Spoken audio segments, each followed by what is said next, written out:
গড়তে পারবো, এমন সুন্দর হবে। তোমরা দেখেছো যুগে যুগে যারা কোরআনকে ভালোবেসেছে, কোরআনের সাথে সম্পৃক্ত ছিল, সাধারণত আমাদের আলেমেরা বলে থাকেন সাধারণ একটা লাল কাপড় যেটা কোরআনের গিলাপ করছে, ওই কোরআনের গিলাপটাও মানুষ অনেকটা সম্মানই করে না? কেন করে? শুধু একমাত্র এটা কোরআনকে সেভ করে বিদায়, ঠিক কিনা? কোরআনের কভার বিদায়। আমরা যদি কোরআনকে নিজের সিনায় ধারণ করতে পারি, তাহলে আমাদের সম্মান কোথায় গিয়ে দাঁড়াবে?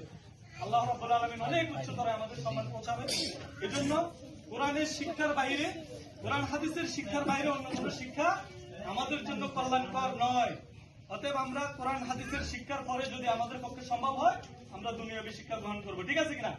এই জন্য আমাদেরকে চেষ্টা থাকতে হবে। আমাদের মুরব্বীরা, আমাদের অভিভাবকরা বলবেন, আমাদেরকে গাইডলাইন দিবেন, আমাদের শিক্ষকরা আমাদেরকে গাইডলাইন দিবেন, কিন্তু চেষ্টা কার? আমাদের। আমরা গাইডলাইন পেয়ে যদি আমরা সঠিকভাবে পড়তে পারি, আমরা মাদ্রাসায় যতটুকু পড়বো, অবসর সময় যতটুকু পাবো, যে পড়াটা আমাদেরকে টিচার আমাদেরকে দিয়েছে, শিক্ষক দিয়েছে, ওই পড়াটা আমরা অবসর সময় আবার কি করতে হবে? রিভাইজ দিতে হবে। এটাকে ভালো